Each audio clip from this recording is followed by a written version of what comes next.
Well, it can be whatever the world wants to call it. And it does seem strange at first when you hear aging as a disease. But when you look up the definition of what a disease is, it's a condition that reduces function, eventually many diseases causing death.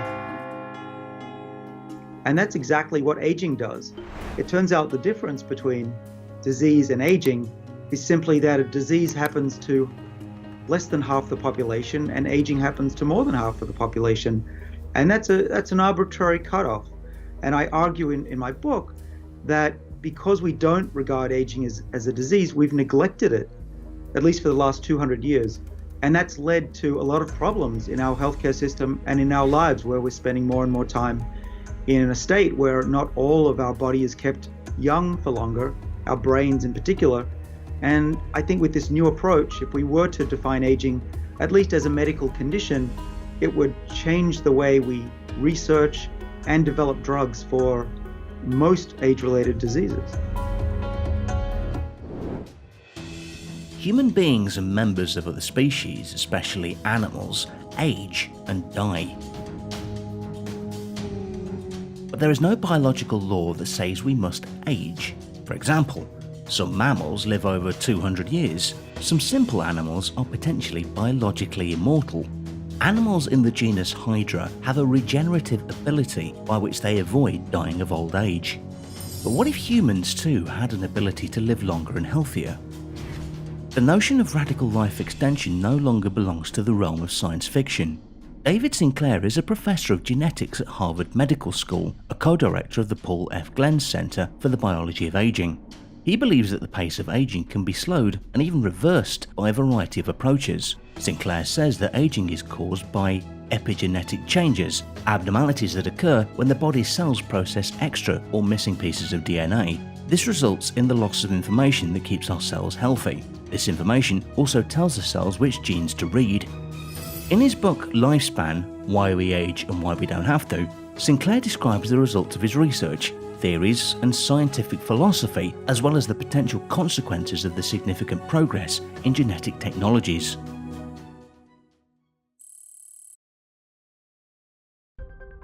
Right, well, hormesis is essentially what doesn't kill you makes you stronger. You could possibly say what doesn't kill you makes you live longer as well, because what we discovered first in yeast cells and eventually in animals and now in humans, we found that these enzymes called the sirtuins, these are protectors in the body, and they do a lot of good things. They protect cell identity, they repair DNA, they boost energy. So we discovered that, but then what we realized in the 2000s was that these genes and the enzymes that are produced from them are turned on by hormesis. And what that means is anything that puts the body in a state of perceived adversity, right? You don't want to actually damage the body to be able to live longer and be healthy. You want to give the impression that times are going to be tough. So being hungry during the day, exercising, these are all things that tell the sirtuin genes to come on and to protect the body. At present, researchers are only just beginning to understand the biological basis of aging, even in relatively simple and short-lived organisms, such as yeast. Sinclair, however, makes a convincing argument for why the life extension technologies will eventually offer possibilities of life prolongation using genetic engineering. Sinclair and his team recently developed 2 artificial intelligence algorithms that predict biological age in mice and when they will die. This will pave the way for similar machine learning models in people. The loss of epigenetic information is likely the root cause of aging. By analogy, if DNA is the digital information on a compact disc, then aging is due to scratches. What we are searching for is the polish. Every time a cell divides, the DNA strands at the ends of your chromosomes replicate in order to copy all the genetic information to each new cell. And this process is not perfect. Over time, however, the ends of your chromosomes can become scrambled, much like the data on a damaged compact disc becomes unreadable. These tiny errors pile up with age, causing cells to malfunction and eventually stop working altogether. However, the progress in genetic engineering has provided that these changes can be reversed even at the cellular level, and it is possible to restore the information in our cells, thus improving the functioning of our organs and slowing the aging process. Unlike traditional medicine, nothing is lost when correcting these errors. The information in our cells is just modified. Could a simple pill be the solution to our aging problems? Sinclair is currently focusing on pharmaceutical development that could treat aging. One of his more recent molecules of interest is called NMN. It is found in every living cell and boosts levels of the NAD+ molecule, which adds as a coenzyme in many critical processes in our body, including cellular energy production, DNA repair, and certain activity. A new paper published in the scientific journal Nature identifies how this essential molecule is taken by mitochondria, the cell's energy-producing symbionts that decline with age. A wide range of age-related conditions including cancer, obesity, cardiovascular disease, and diabetes are all connected with the lack of NAD+. Growing old is characterized not only by the obvious biological changes in the body, wrinkles on the skin, graying hair, but also by the gradual decay of cells and body tissues.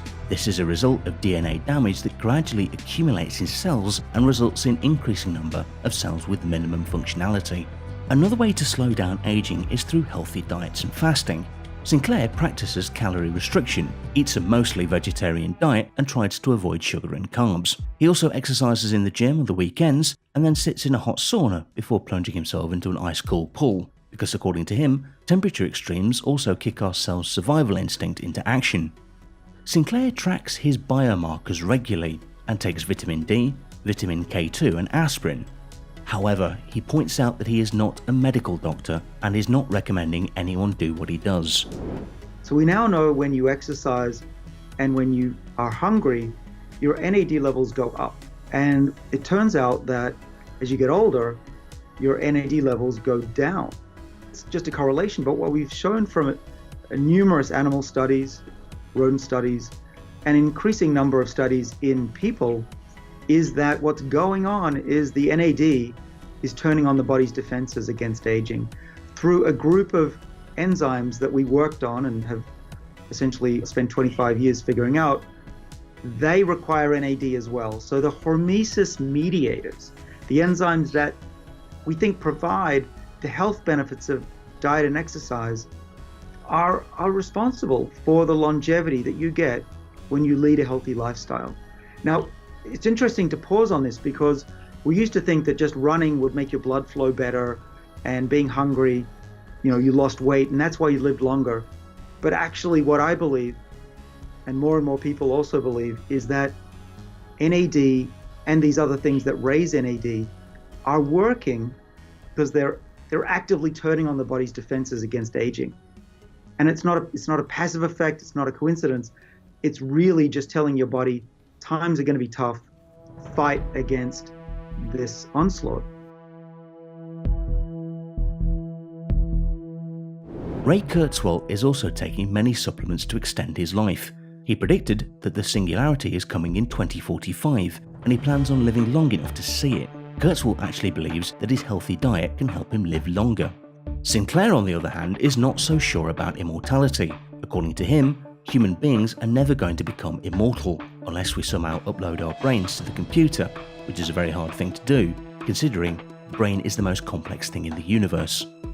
Unlike Sinclair, who is trying to find a way for humanity to extend life to 150 years, biomedical gerontologist Aubrey de Grey doesn't see any inherent limit to how long it would be desirable to live. According to him, in about 10 years, we will achieve the degree of life extension with late onset interventions. We will keep people more functional both mentally and physically at an old age.